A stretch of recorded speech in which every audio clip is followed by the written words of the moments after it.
Magandang umaga po sa ating lahat. Ngayon po ay pinagdaraos natin ang Sports Fest 2025 dito sa FCC MIC. Okay na po ba? Okay po. Makikita po natin dito ang ibon at ang inahing ibon. Palihanin tulad po natin sa kung paano ang kanyang mga pagpakay naka-cover at nagpuprotect sa kanyang mga sisiw. Dumating man ang bagyo at mga maninila, ang kanyang mga inakay ay ligtas sa ilalim ng kanyang mga pakpak. Iniaalay niya ang kanyang buhay alang-alang sa kanyang mga inakay. Di ba ganun din po tayo, mga ina dito sa FCC, mga OFW tayo dito sa Hong Kong. Binibigay natin ang ating buhay at nagtitiis tayo upang magkaroon ng magandang kinabukasan ng ating mga anak at ang ating mga mahal sa buhay. Napapansin natin na ang ilang inakay ay nasa labas ng pag-alagala sa labas ng punggan. Mga kapatid, ito ay sumisimbolo sa mga sabihin na natin pasaway o ayaw magpasakop. Pinipiling lumipad sa malayo o mahanap ng kalayawan o kalayaan na ang kahantungan ay kapahamakan sapagkat naroon ang mga mababangis na hayop na mga maninila. Ganun din dito sa atin. May mga kapatid tayo na nawawalay at di pa natin kasama ngayon. Naway kasangkapanin tayo ng Panginoon upang akayin sila na makabalik sa loob at sa kalinga ng Panginoon. Dito sa ilalim ng FCC MIC upang magpatuloy tayong lumago sama-sama sa pananampalataya at paglilingkod sa Diyos na buhay at makapangyarihan. Sapagkat kung tayo mananatili sa pag-ibig at pagkalinga ng ating Ama na nasa langit, tayo matutulad sa isang puno na nakatanim sa tabing batisan, laging sariwa ang dahon at namumunga sa kapanahunan, at anumang gawin ay tiyak na magtatagumpay. Ang ating pong FCC team ay be still and know that I am God, and we are the green team. Maraming salamat po. Our purple banner. Our purple banner are composed of recyclable materials. As the FCC team, Psalm 46:10, be still and know that I am God. The hands represent when we pray and talk to God, and the cross for the Lord, and the Holy Spirit for the dove, and the light candles for the light and the guidance of the Lord. And the people, nation, and its races, culture, and color. As the FCC team, be still and know that I am God.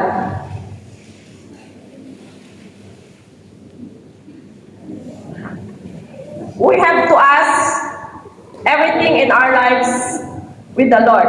We have to talk, pray, ask, seek the guidance of the Lord. So the Holy Spirit will guide us and light us and lead her and let Him lead in our lives.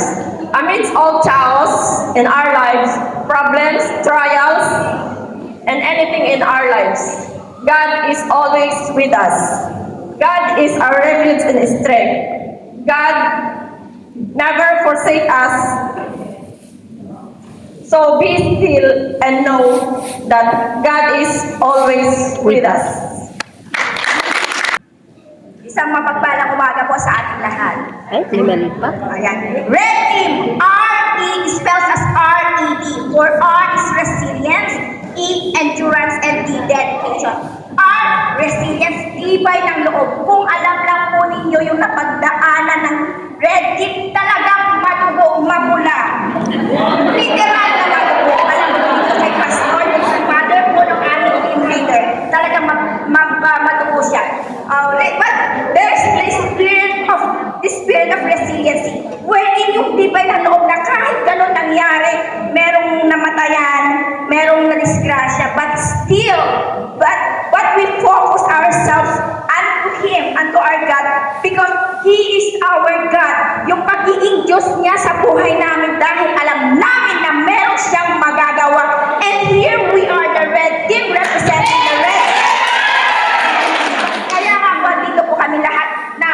here to promote, to cherish this day na hindi lamang po tayo nandito for our, kasama na po sa spirituality, but also to promote the spirit of camaraderie wherein the redeemed and purple team ay nandito para magkaisa to give glory unto God. That resiliency, endurance, alam po namin na itong buong maghapon, kaya po natin tumakbo, makipaglaro sa bawat isa with respect and of course, the dedication. Para kanino ba tayo nakikipaglaro for this morning? It's only for our Lord Jesus Christ. Kaya sabi nandun sa team natin, be still and know that He is our God. We use recyclables here. We use po yung yung mga red packets wherein pulang-pula po siya, hindi po nasayang, andito po siya, ginamit po namin, and we are here to dedicate all our efforts, lahat po yan, hindi po namin magagawa without the help of our living God. Kaya for this FCC Sports Fest 2025, we are here to congratulate each and one of you. Ngayon pala po, panalo na tayo! Saan mahal na Panginoon? We give back all the glory and honor to our Lord Jesus Christ. Kaya, be still and know that He is our God. Ayan, maraming salamat!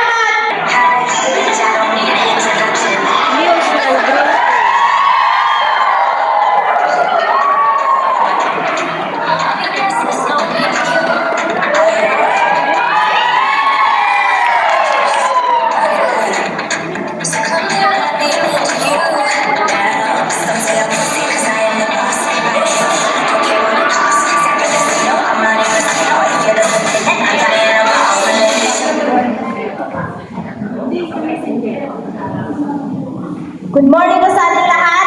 Mahasang honor po ay Este, Joey Grace Calari, 25, Green Team. And I believe that prayer is the best weapon for everything. Thank you.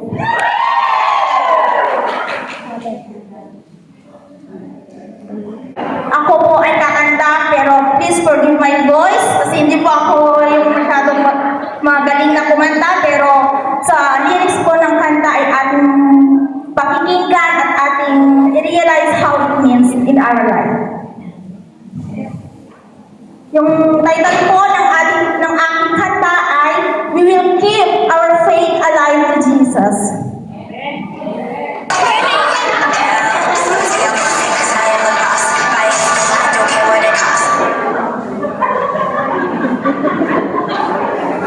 Pangika na lang, nervous.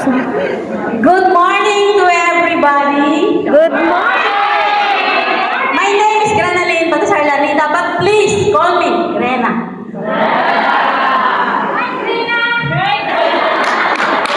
Ang pag-muse ay hindi ko line up dahil ako yung mataba na at panda. Pero ako ang ginawang muse sa amin, so I need your support and palakpak.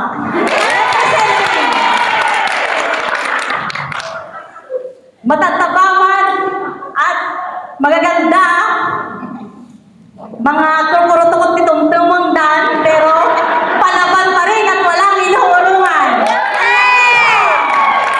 Parol Team! Ako ay isang OFW. Ang bayang Pilipinas ay aking nilisan. Para ang pamilya ay mabigyan ng suporta at sapat na pangangailangan.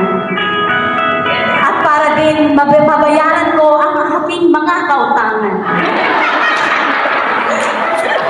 At ngayon, ako ay andito bilang isang OFW sa kasama ko yan. Nung ako ay dumating sa aking amo, tila ako'y na-iskandalo at nadehado. Pagkat wala sa interview, ang daming work na nakalagay sa kontrata ko. May 2 bata, 1 aso, at may kontrabida pa akong popo. Halos wala na akong pahinga. Oras-oras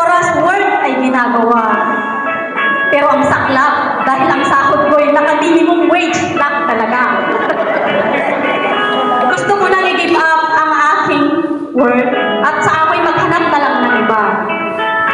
Dahil ang puso ko'y wala nang maramdamang gala at tuwa. Ngunit, may mga simpatismo sa akong kaibigan na sila'y concern at maaasahan na nagsabi sa akin, "Hoy, Grina, kapag kami di simbahan." Hoy, Jay mo magmahit, kani kararagan, kay tamarikit lang. Doon tiyak gagaan ang iyong pakiramdam. Tinugon ko ang kanilang sinabi at ako ay nagpunta ng Wanshay kung saan andun ang MIC ng FCC. Doon nakilala ko ang lahat ng klase ng ministry. Kaya ngayon ako'y nag-join ng choir at grupong SPD. Minsan ako'y umattend din sa Bible study kahit late na ako lagi. At doon ko naramdaman ang presensya ng Diyos na ako ay susi.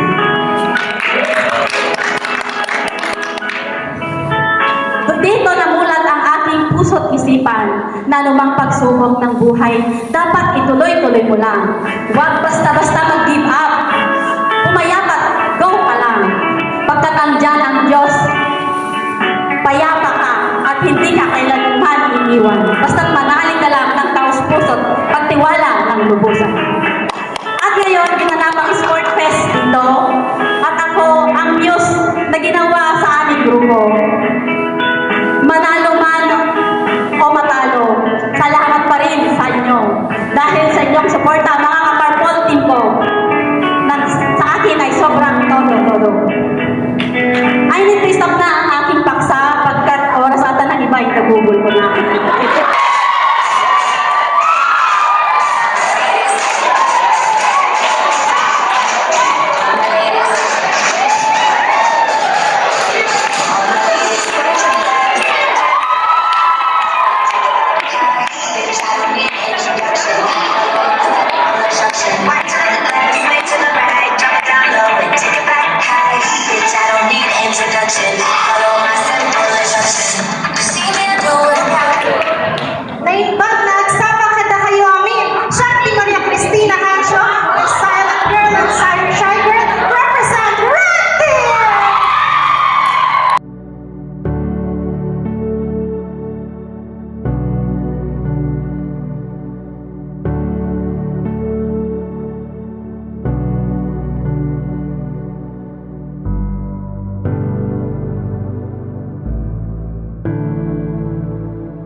Our theme, be still and know that I am God. Sa ating Muse candidate Green Team,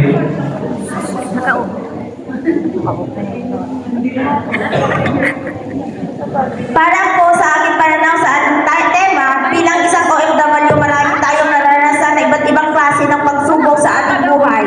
Yung tipong dumarating sa punto na sobrang nahirapan na tayo, pero di lang natin namamalayan na ang lahat ng iyon ay ating nalampasan dahil sa pagmamahal ng Diyos sa bawat isa sa atin. Kailangan lang natin manatili at kilalanin na may Diyos tayong buhay, na kailanman hindi niya tayo iiwan ni pababayaan man. Dahil walang bagay na mahirap sa Kanya, lahat ng bagay na posible ay magiging posible. Gaya sa nakaraan na tabi natin kay Pastor na, be still and know that I am God, the God of the universal. Thank you. thank you so much, Green Team. Susunod ay ang Purple Team.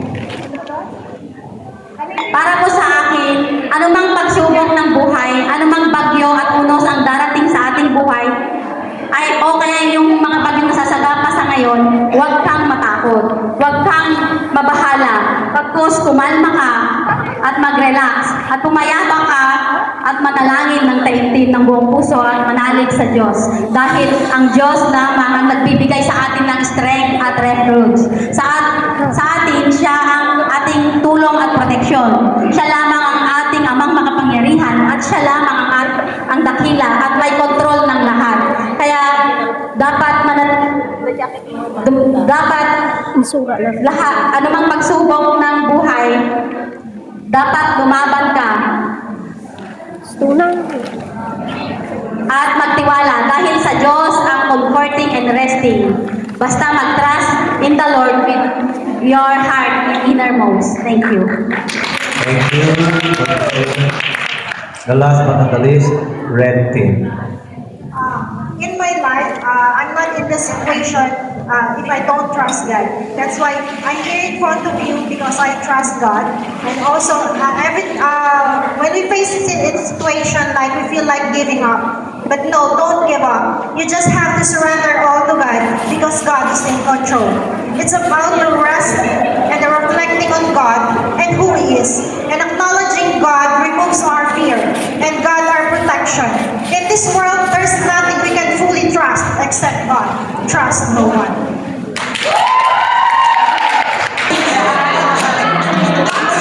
Dalawang linggo na, dalawang round. O yan!